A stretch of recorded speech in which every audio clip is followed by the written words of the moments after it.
ወልድ መንፈስ ቅዱስ አሐዱ አምላክ ሆኑ።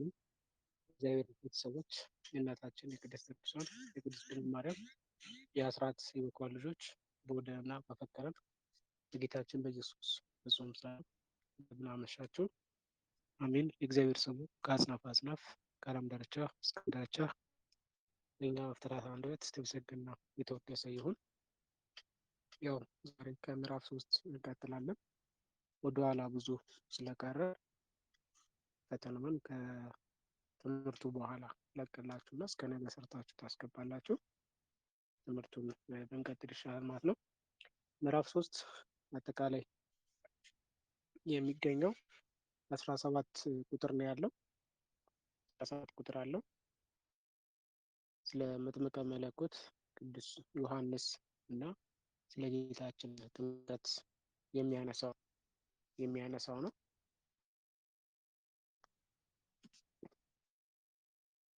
ጌታችን መድኃኒታችን ኢየሱስ ክርስቶስ በመዋዕለ ሥጋዌው ወደ አገልግሎት ከመምጣቱ በፊት ሲጠመቅ እናገኛለን። ያው የአገልግሎት መጀመሪያ ጥምቀት ሆነ። ስለዚህ ጌታችን መድኃኒታችን ኢየሱስ ክርስቶስ መንፈሳዊ ንጉሥ ሆኖ ስራውን ይጀምር ዘንድ ንጉሠ ነገሥት ከአገልግሎት ሁሉ መጀመሪያው ጥምቀት ያደርግ ዘንድ በ30 ዓመቱ በማየ ዮርዳኖስ በመጥምቀ መለኮት በቅዱስ ዮሐንስ እጅ ሲጠመቅ እንገኛለን። ስለዚህ በዮርዳኖስ ወንዝ የሁለተኛውን የአገልግሎት ስራውን የብሉይ ኪዳን አገልግሎት በ30 ዓመት ስለሚጀመር አገልግሎቱን በ30 ዓመቱ ይጀምር ዘንድ ጌታችን መድኃኒታችን ኢየሱስ ክርስቶስን 30 ክረምት በሆነ ጊዜ 30 ክረምቱ ላይ 30 ዓመቱ ላይ ይጠመቅ ዘንድ ወደ ዮርዳኖስ ወደ ጳውሎስ ወደ መጥምቀ መለኮት ቅዱስ ዮሐንስ ሲሄድ እናገኛለን። ይህም የአገልግሎቱ መጀመሪያ ነው። ሁለተኛው ንጉሥ ስራ ማድረግ አስፈላጊ ስለሆነ የሁለተኛው የንጉሥ ስራ ደግሞ በጥምቀት የተገለጠው በዮሐንስ ጥምቀት ማለት ነው። ዮሐንስ መጥምቅ የንስሐ ጥምቀት እያመቀ መጣ። ጌታችን መድኃኒታችን ኢየሱስ ክርስቶስ ደግሞ ሁለተኛውን ጥምቀት በእሳት ማጥመቁን እንደሚቀጥል ራሱ መጥምቀ መለኮት ቅዱስ ዮሐንስ እየመሰከረለት ነው። እንደ ጌታ መልአክ በብስራት የተወለደው የካህኑ ዘካርያስ እና የቅድስት ኤልሳቤጥ ልጅ ሆኖ መጥምቀ መለኮት ቅዱስ ዮሐንስ የጌታን መንገድ ያቀና ዘንድ ጥርጊያውንም ይጠርግ ዘንድ አስቀድሞ የመጣ ነው። አስቀድሞ የተገለጠ ነው። ስለዚህ የንጉሱን ማዕድ የንጉሱን ንግስና መንገድ ይጠርግ ዘንድ ቀድሞ የተላከው መልእክተኛው የምድረ በዳ ይጮሃል የሚጮው የሰው ድምፅ ብሎ የተነገረለት መጥምቀ መለኮት ቅዱስ ዮሐንስ ጌታችን መድኃኒታችን ኢየሱስ ክርስቶስ ራሱ የመሰከረለት ሴቶች ከተወለዱት መካከል ዮሐንስን የሚበልጠው የለም ብሎ የመሰከረለት ታላቁ ሐዋርያ ታላቁ ነቢይ ልዑል ሰማዕት አሁን መጥምቀ መለኮት ቅዱስ ዮሐንስ አገልግሎት ነው ምዕራፍ 3 የሚናገረው። ምዕራፍ 3 17 ቁጥሮች አሉት። እነዚህንም በሶስት መሰረታዊ ክፍሎች ከፍለን እንመለከታለን። እነዚህ ሶስቱ መሰረታዊ ክፍሎች የመጀመሪያው ክፍሉ የንጉሱን ቀድሞ መምጣት ነው። ንጉሠ ነገሥት አምላከ አማልክት እግዚአብሔር የሆነው ጌታችን መድኃኒታችን ኢየሱስ ክርስቶስ ቀድሞ የመጣው መልእክተኛው ስለሆነ ስለ መጥምቀ መለኮት ቅዱስ ዮሐንስ ከቁጥር 1 እስከ ቁጥር 6 ይነሳል ማለት ነው። ከቁጥር 1 እስከ ቁጥር 6 ስለ መጥምቀ መለኮት ቅዱስ ዮሐንስ ነው የሚያነሳው።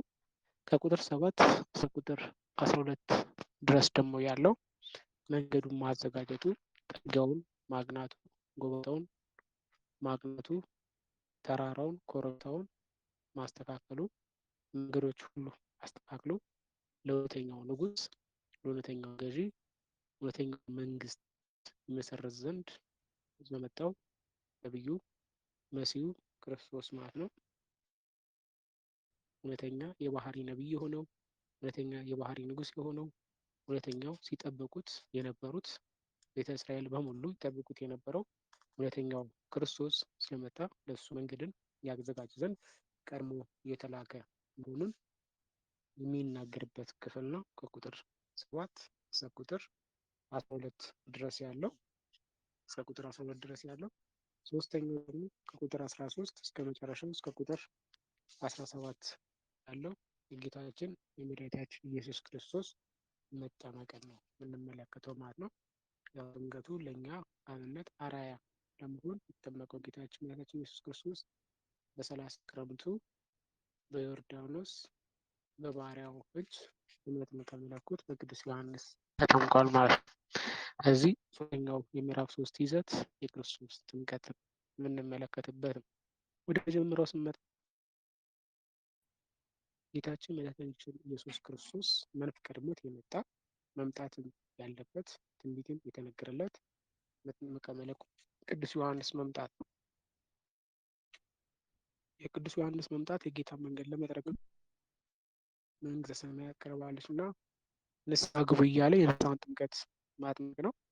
ከዚህ ከንጉሱ ቀድሞ ይመጣ ዘንድ የተነገረለት ባህታዊ ከንጉሱ ቀድሞ ይመጣ ዘንድ በኢሳያስ ቀድሞ በኢሳያስ ትንቢተ ኢሳያስ ምዕራፍ 40 ቁጥር 3 ላይ በምድረ በዳ የሚጮህ ሰው ድምፅ ብሎ የተነገረለት ትንቢት የተነገረለት መጥምቀ መለኮት ቅዱስ ዮሐንስ ጌታችን ቀድሞ ይመጣ ዘንድ ግድ ይላልና በዚህ የትንቢቱ ፍጻሜ ያሳይ ዘንድ በዚህ ላይ በዮሐንስ መጥምቅ አገልግሎት ይጀምራል ማለት ነው። አንድም ደግሞ ዮሐንስ መጥምቅ የአዲስ ኪዳን መጀመሪያ የብሉይ ኪዳን መጨረሻ ነው፣ መሸጋገሪያ ነው። ስለዚህ የብሉይ ኪዳን አገልግሎት የኦሪት ሕግ አለቀ፣ ተጠናቀቀ፣ ብሉይ አገልግሎቷን ፈጸመች፣ ኪዳኗ ተፈጸመ ብሎ ስለ ክርስቶስ ፍጻሜው ስለሆነው ስለ ክርስቶስ ኦሪትን ስለሚያሳልፋት ስለ ክርስቶስ ብሉይ ኪዳንን በአዲስ ኪዳን ስለሚተካው ስለ ክርስቶስ የምስራች የሆነችው ወንጌልን ያስተምር ዘንድ ስለመጣው ስለ ክርስቶስ ይመሰክር ዘንድ ምስክር ሆኖ የቀረበው የመጥምቀ መለኮት ቅዱስ ዮሐንስን ታሪክ ይዞ ነው የሚጀምረው። እዚህ ትንቢተ ኢሳያስ ምዕራፍ 43 ቁጥር 3 ምዕራፍ 40 ቁጥር 3 ላይ በምድረ በዳ የሚጮህ ሰው ድምፅ ብሎ በምድረ በዳ ንስሐ ግቡ መንግሥተ ሰማያት ቀርባለችና ንስሐ ገብታችሁ ተጠመቁ እያለ የንስሐ ጥምቀትን እያጠመቀ የመጣው ዮሐንስ ወንጌላዊ ዮሐንስ መጥምቅ የተናገረው ትንቢት በትንቢተ ኢሳያስ ምዕራፍ 40 ቁጥር 3 ላይ ነው። አንድ ደግሞ ምሳሌ አለው። ምሳሌውን አማናዊ ያደርግ ዘንድ ማለት ነው። ምሳሌውን አማናዊ ያደርግ ዘንድ መጥምቀ መለኮት ቅዱስ ዮሐንስ ከጌታችን መንፈቅ ቀድሞ መጥቷል። ምሳሌ ምንድነው ስንል የኤልያስ ምሳሌ እንመለከተው። ኤልያስ በትንቢተ ሚልክያስ ስለሚናገር ምዕራፍ 5 ቁጥር 17 ላይ በመጨረሻ ዘመን መልእክተኛ ኤልያስን እልክላቸዋለሁ ይላል።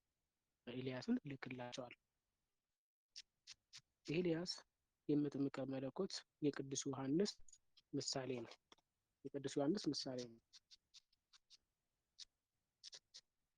ምን ይመስለዋል ካል እሱ ብዙ ትርጓሜ ያለው ኤልያስ ከምጽአቱ ከክርስቶስ ዳግም ምጽአት ዳግመኛ መምጣት ሁለተኛ መምጣት መንፈቅ ቀድሞ ይመጣል። መጥምቀ መለኮት ቅዱስ ዮሐንስም በጌታችን መንፈቅ ቀድሞ በቀዳማዊ ምጽአቱ ማለት ነው በስጋዌው ፍጹም ሰው በሆነበት ሚስጥሩ 6 ወር ቀድሞት መጥቷል። ኤልያስ ባህታዊ ነው። በቀርሜሎስ ተራራ ነው ሕይወቱን ሊፈጽም የምናገኘው። ጸጉሩ ያልተቆረጠ ነው። ናዝራዊ ነው። ባህታዊ ነው። መጥምቀ መለኮትም ባህታዊ ነው። በምድረ በዳ የሚኖር ነው ማለት በምድረ በዳ የሚኖር ነው።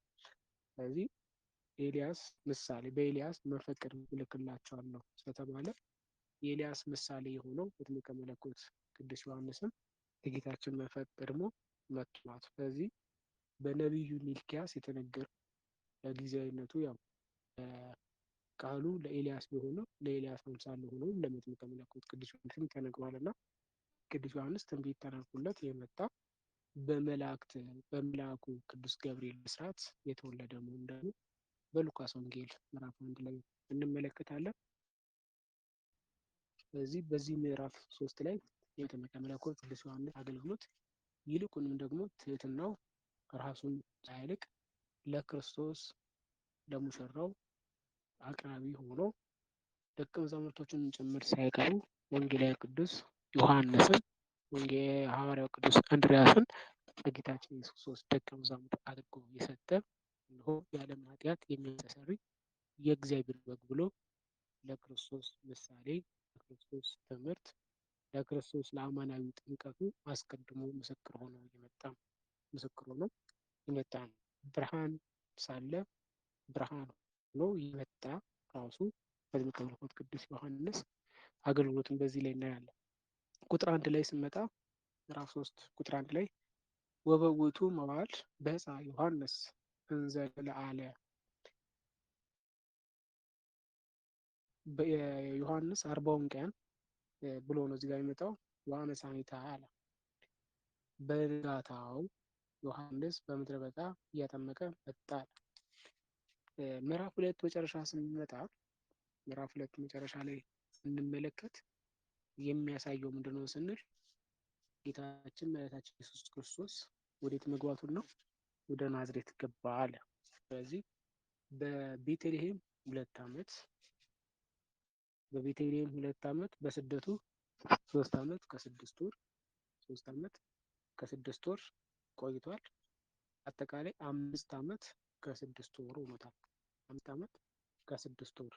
ስለዚህ 5 ዓመት ከ6 ወር የሆነው ጌታ አሁን ግን ምዕራፍ 4 ላይ ሲመጣ ግን 30 ዓመት ነው። ምዕራፍ 3 ላይ ሲመጣ ወበውእቱ መዋዕል በዕፀ ዮሐንስ መጥምቅ እንዘ ይሰብክ በገዳመ ይሁዳ ዘዮርዳኖስ አለ።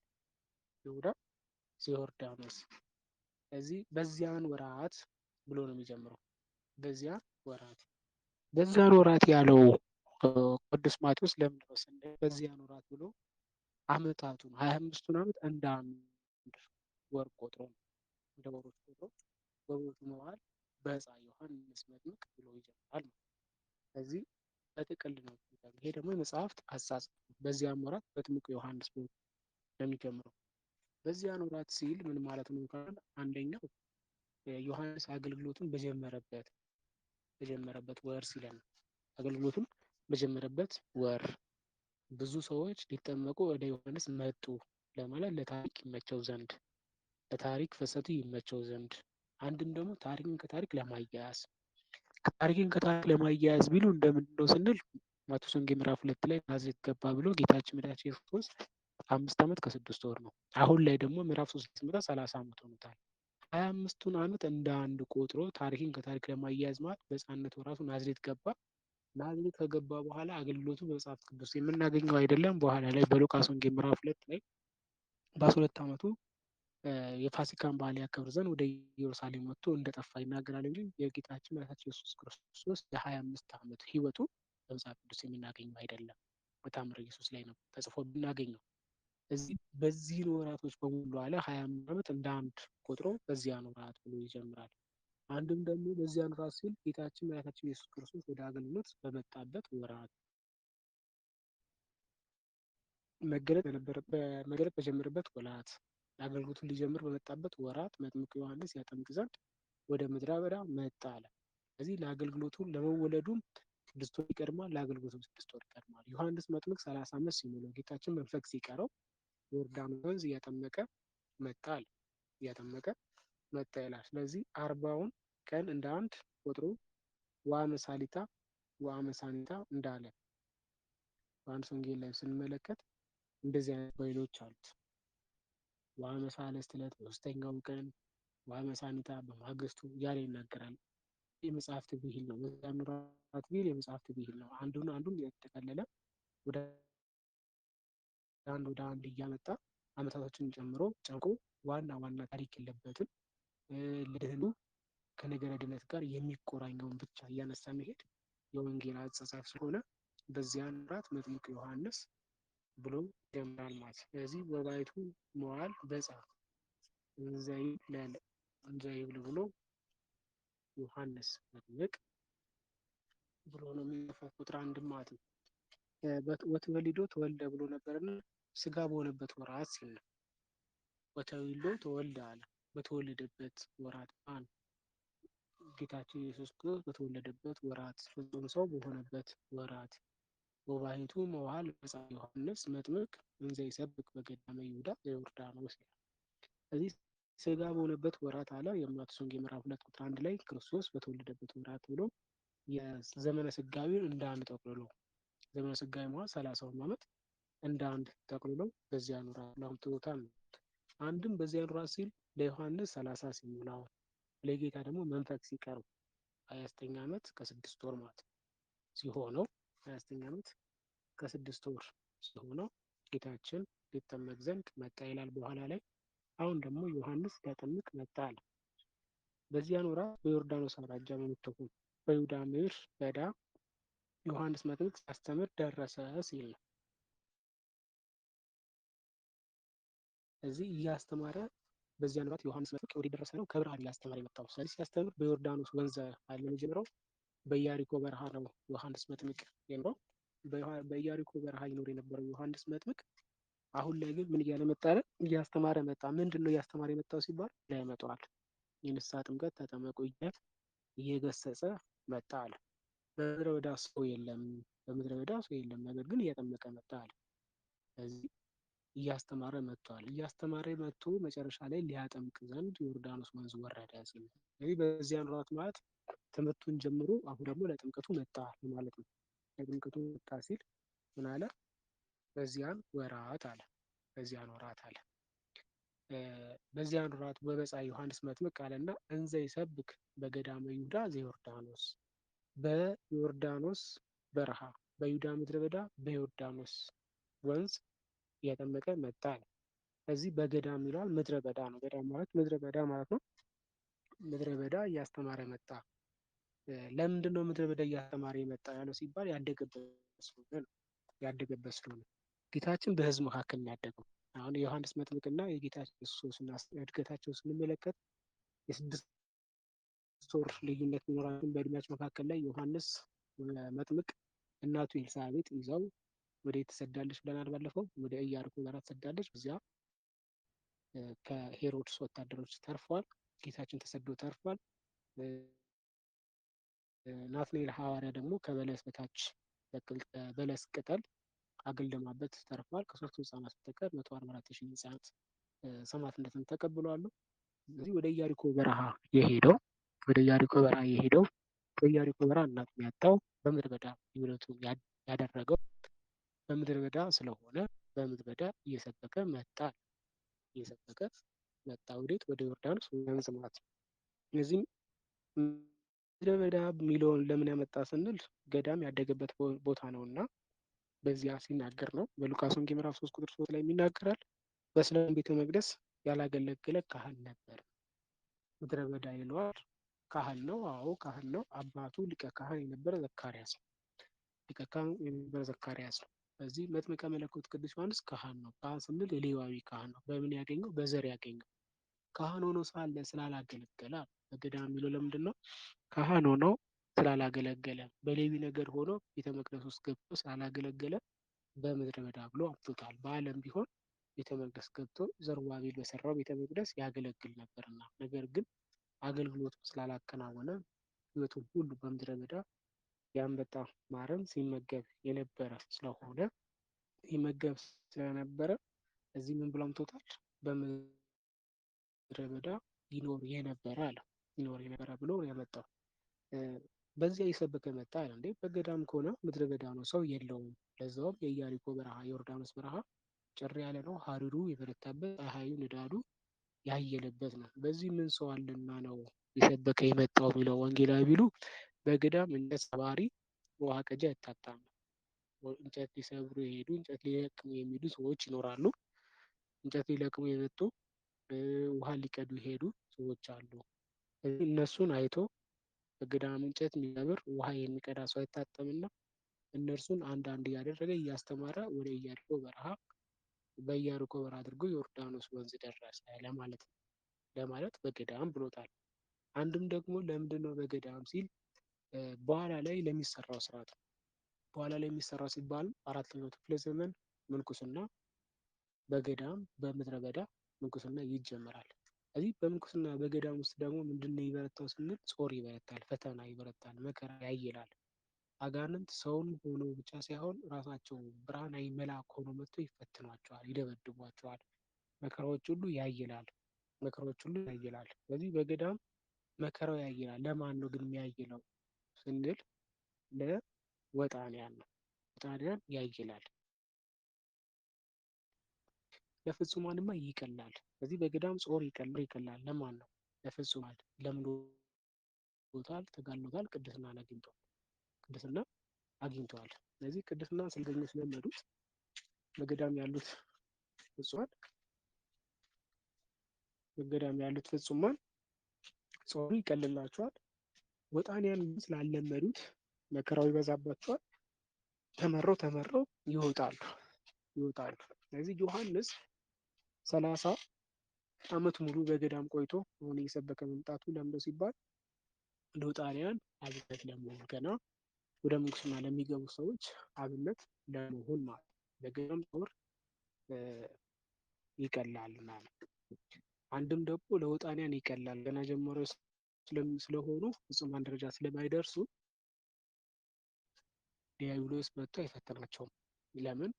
የገዛ ፍላጎቻቸው፣ ምኞቶቻቸው፣ የስጋ ፍላጎት ያይልባቸዋል። የስጋ ፍላጎት እና ምኞት፣ ፍትወት የራሳችን ገዛ ፈቃዶቻችን ይፈትኑናል እንጂ ዲያብሎስ አይፈትንም። ስለዚህ ለወጣንያን ጾራቸው ቀላል ነው። ለፍጹማን ግን ከባድ ነው። ለእነሱም አብነት ለመሆን ነው። ለወጣንያን አብነት ለመሆን ለፍጹማንም አብነት ለመሆን ወዴት መጣ አለ?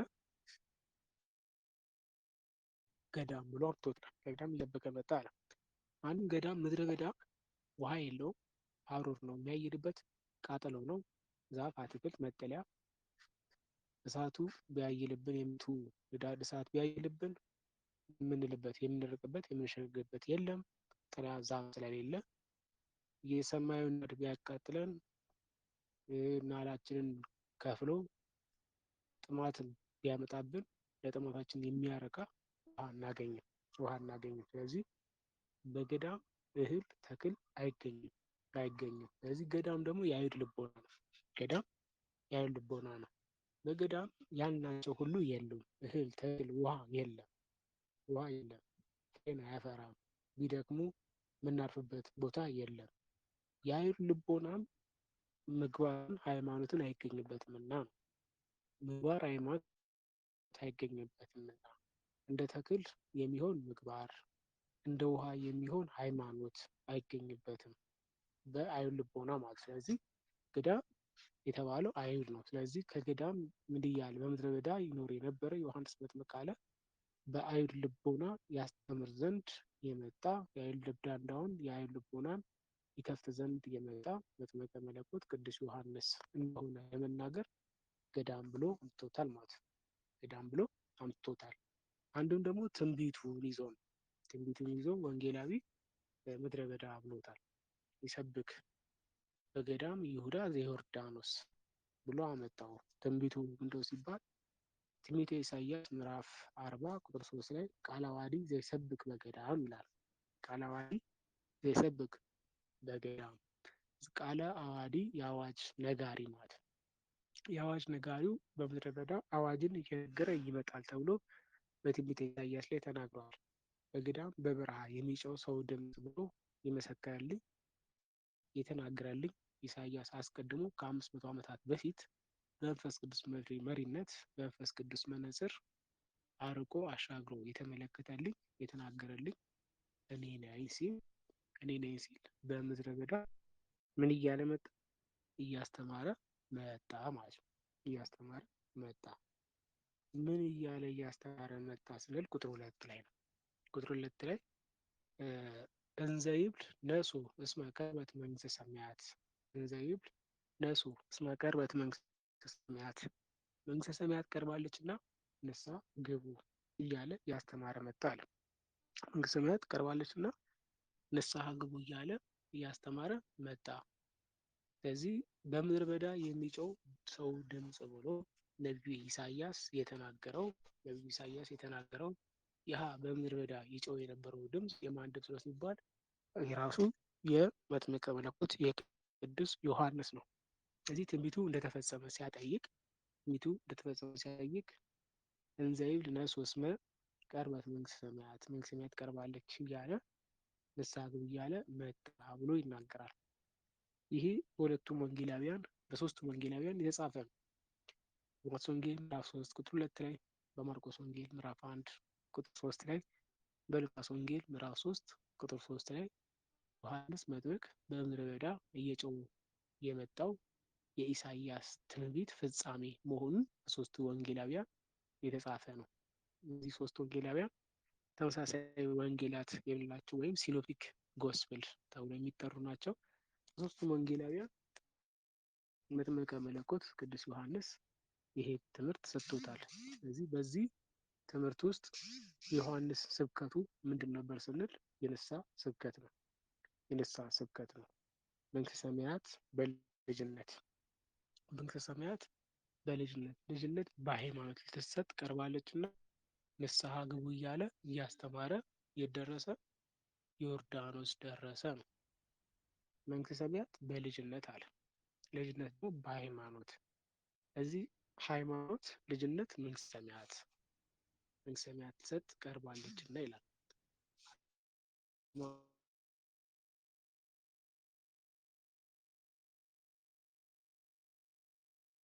ሃይማኖት፣ ልጅነት፣ መንግሥተ ሰማያት።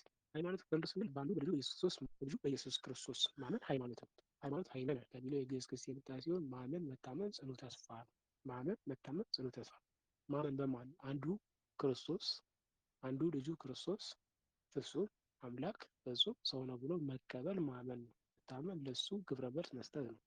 ጽኑ ተስፋ ደግሞ በሱ ምክንያት የምናገኛትን መንግሥተ ሰማያትን በተስፋ መጠበቅ ነው። ስለዚህ ሃይማኖት በክርስቶስ ማመን መታመንና በክርስቶስ ተስፋ ማንገብ ነው። ስለዚህ ሃይማኖት ደግሞ የሚገኘው በምንድነው ሲባል በልጅነት ነው። ይህ ልጅነት ደግሞ የተሰጠው በምንድነው ስንል ደግሞ በኢየሱስ ክርስቶስ ነው። የገላትያ መልእክት ምዕራፍ 4 ቁጥር 6 ላይ አባ አባ ብለን የምትጠሩበትን የልጁ መንፈስ በእናንተ ላይ አኖረ ይላል።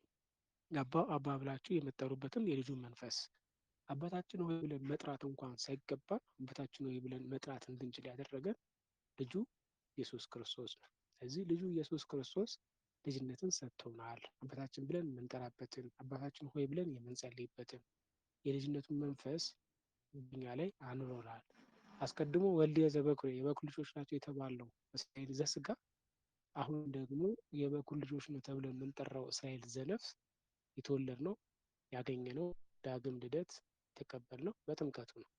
እዚህ ዳግም ልደቱን በምንወርስባት፣ ዳግም ልደቱን በምናገኝባት፣ ዳግም ልደቱ በምንወልድባት ከአብራ ከመንፈስ ቅዱስ ከማየ ዮርዳኖስ በምትጸንሰን መንፈስ ቅዱስ ግብር የምንወልድባት ያቺ ልጅነት ምን የምታሰጥናት? መንግሥተ ሰማያት የምታሰጥናት። መንግሥተ ሰማያት የምታሰጥናት። እዚህ መጥምቀ መለኮት ቅዱስ ዮሐንስ ሲያስተምር የነበረው ትምህርት ይሄ ነው። የንስሐ ጥምቀት ንስሐ ገብተው ኃጢአታቸውን ተናዘው በልጁ ደም አጥበው ልጅነታቸውን አግኝተው ወደ መንግሥተ ሰማያት እንዲገቡ። ስለዚህ መንግሥተ ሰማያት በምንድን? በልጅነት የምትገባው ነው። በልጅነት ትገባለች። ልጅነት ደግሞ በምን የሚገኝ ነው? በሃይማኖት የሚገኝ ነው የምትገኝ ነው እያለ አስተምሯል። ይሄ የሚሰጠው ግን ማነው ሲባል መጥምቁ ዮሐንስ አይደለም፣ ሰጣሉ አላለም። ልትሰጥ ቀርባለችና ነው። በማን ሲባል በጌታችን በመድኃኒታችን በኢየሱስ ክርስቶስ በጌታችን በመድኃኒታችን በኢየሱስ ክርስቶስ ልትሰጥ ቀርባለችና ይላል። መንግሥተ ሰማያት በልጅነት ልጅነት በሃይማኖት ልትሰጥ ቀርባለችና ንስሐ ግቡ እያለ እያስተማረ የደረሰ በዮርዳኖስ ደረሰ ይላል።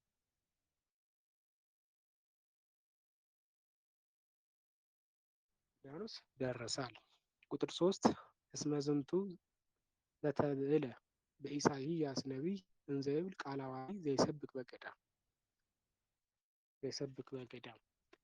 እዚህ እስመ ዝንቱ ዘተብዕለ በኢሳይያስ ነቢይ በነቢዩ ኢሳይያስ እንዲህ ተባለ አለ።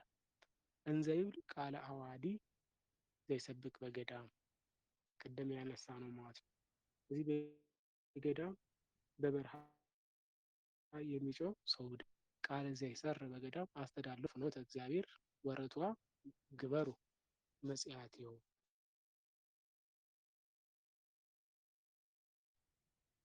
ይላል። በነቢዩ ኢሳይያስ ጌታ መንገድ አዘጋጁ ጥርጊያውንም አቅኑ እያለ በምድረ በዳ የሚጮህ ሰው ድምፅ የተባለለት ይህ ነው አለ። ይህ ነውና። እዚህ ይህ ትንቢት ሊፈጸም ግድ ነው። ይህ ትንቢት ሊፈጸም ግድ ነው። ፍጻሜው በማርቆስ ወንጌል ምዕራፍ 1 ቁጥር 3 ላይ፣ ሉቃስ ወንጌል ምዕራፍ 3 ቁጥር 3 ላይ፣ በማርቆስ ወንጌል ምዕራፍ 3 ቁጥር 1 ጀምሮ እስከ 3 ባለው ውስጥ የኢሳይያስ ትንቢቱ ይፈጸም ዘንድ ግድ ይላልና ምን ብሎ አመጣው? ቁጥር 3 ላይ እስመ ዝንቱ ዘተብዕለ በኢሳይያስ ነቢይ አለ።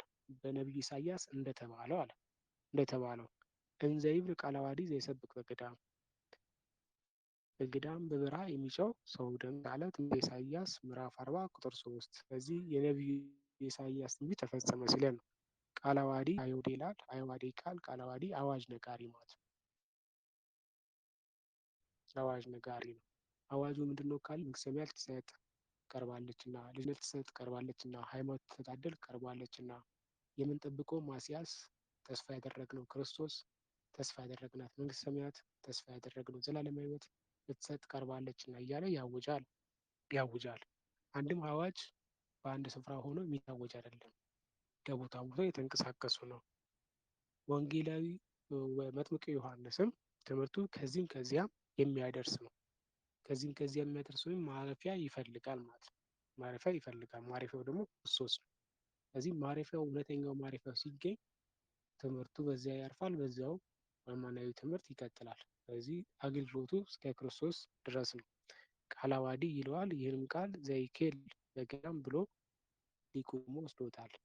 በገዳም በምድረ በዳ ንስሐ ግቡ እያለ የንስሐ ስርዓትን ሚስጥረ ንስሐ የሚያስተምር የሚናገር ስለሆነ አዋጅ ነጋሪ ብሎታል ማለት ነው። ወይብል ጾቱ ፍኖተ እግዚአብሔር አለ። የእግዚአብሔር መንገድ ጥረጉ፣ የእግዚአብሔር መንገድ ጥረጉ። በኃጢአት ያደፈው በኃጢአት የጎሰቆለው ስጋ ጠባይ ያደፈበት አዳፋ ልብስ የለበሰ አዲሱ ክርስቶስ አዲሱ መንግስት አዲስ ልጅነት ልትሰጥ ቀርባለችና አዲስ ልጅነት ቀርባለችና ልቦናችሁን አድሱ። አዲስ ልብስ ልትለብሱ ነውና ያረፈውን አቁፋዳውን አሮጌውን ያደፈውን የተቦጫጨቀውን ልብሶቻችሁን አስወግዱ እያለ ለአዲሱ ልብስ የሚያዘጋጅ እዚህ አዲስ መንግስት ትሰጥ ቀርባለችና አለ።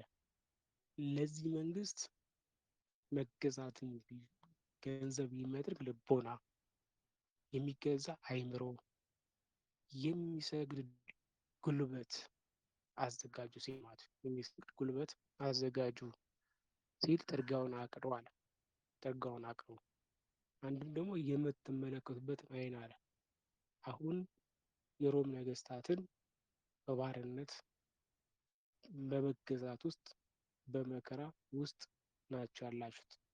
በክርስቶስ መንግስት ውስጥ መከራ የለም፣ ደስታ የለም። መከራ የለም፣ ሀዘን የለም። ደስታ፣ ፌስታ፣ ሀሴት ነው። ስለዚህ ይህን አዋጅ የተናገረ መጣ።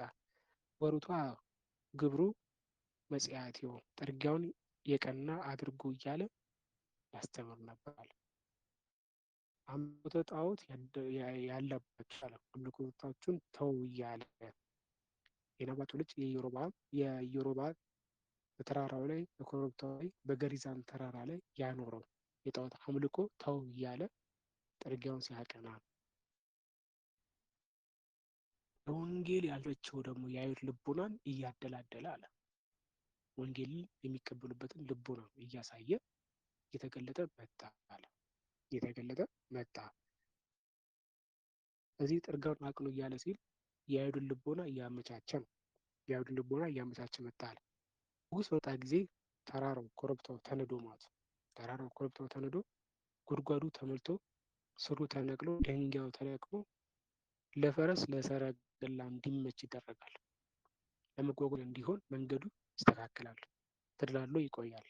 በዚያም ንጉሥ በዚያ ነው የተናገረው።